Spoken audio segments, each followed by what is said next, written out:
Chapter 46, Surmises.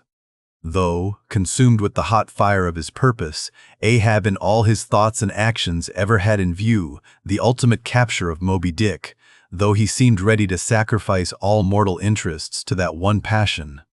Nevertheless, it may have been that he was by nature and long habituation far too wedded to a fiery whaleman's ways altogether to abandon the collateral prosecution of the voyage. Or, at least, if this were otherwise, there were not wanting other motives much more influential with him. It would be refining too much, perhaps, even considering his monomania, to hint that his vindictiveness towards the white whale might have possibly extended itself in some degree to all sperm whales, and that the more monsters he slew by so much, the more he multiplied the chances that each subsequently encountered whale would prove to be the hated one he hunted. But if such an hypothesis be indeed exceptionable, there were still additional considerations which, though not so strictly according with the wildness of his ruling passion, yet were by no means incapable of swaying him.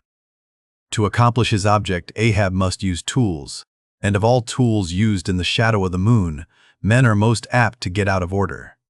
He knew, for example, that however magnetic his ascendancy in some respects was over Starbuck, yet that ascendancy did not cover the complete spiritual man any more than mere corporeal superiority involves intellectual mastership.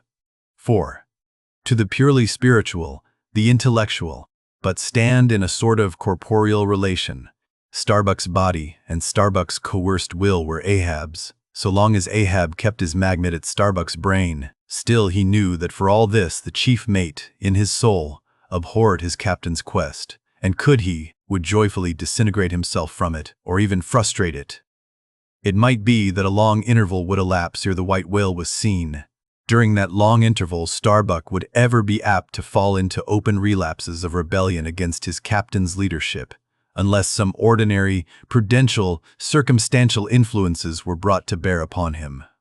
Not only that, but the subtle insanity of Ahab respecting Moby Dick was no ways more significantly manifested than in his superlative sense and shrewdness in foreseeing that, for the present, the hunt should in some way be stripped of that strange imaginative impiousness which naturally invested it, that the full terror of the voyage must be kept withdrawn into the obscure background, for few men's courage is proof against protracted meditation, unrelieved by action, that when they stood their long night watches, his officers and men must have some nearer things to think of than Moby Dick. For however eagerly and impetuously the savage crew had hailed the announcement of his quest, yet all sailors of all sorts are more or less capricious and unreliable. They live in the varying outer weather, and they inhale its fickleness. And when retained for any object remote and blank in the pursuit, however promissory of life and passion in the end, it is above all things requisite that temporary interests and employments should intervene and hold them healthily suspended for the final dash. Nor was Ahab unmindful of another thing. In times of strong emotion, mankind disdain all base considerations, but such times are evanescent. The permanent constitutional condition of the manufactured man, thought Ahab, is sordidness. Granting that the white whale fully incites the hearts of this my savage crew, and playing round their savageness even breeds a certain generous knight-errantism in them, still, while for the love of it they give chase to Moby Dick, they must also have food for their more common daily appetites.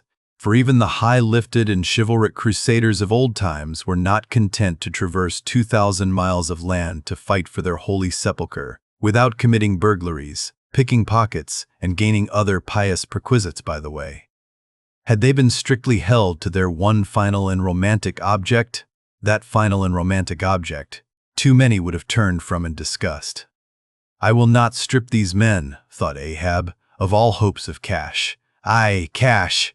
They may scorn cash now, but let some months go by, and no prospective promise of it to them, and then this same quiescent cash all at once mutinying in them, this same cash would soon cashier Ahab. Nor was there wanting still another precautionary motive more related to Ahab personally, having impulsively, it is probable, and perhaps somewhat prematurely revealed the prime but private purpose of the Pequod's voyage, Ahab was now entirely conscious that, in so doing, he had indirectly laid himself open to the unanswerable charge of usurpation, and with perfect impunity, both moral and legal, his crew, if so disposed, and to that end competent, could refuse all further obedience to him, and even violently wrest from him the command. From even the barely hinted imputation of usurpation, and the possible consequences of such a suppressed impression gaining ground, Ahab must of course have been most anxious to protect himself. That protection could only consist in his own predominating brain and heart and hand, backed by a heedful, closely calculating attention to every minute atmospheric influence which it was possible for his crew to be subjected to. For all these reasons, then, and others perhaps too analytic to be verbally developed here, Ahab plainly saw that he must still in a good degree continue true to the natural, nominal purpose of the Pequod's voyage, observe all customary usages, and not only that, but force himself to evince all his well-known passionate interest in the general pursuit of his profession. Be all this as it may, his voice was now often heard hailing the 3 mastheads and admonishing them to keep a bright lookout and not omit reporting even a porpoise. This vigilance was not long without reward,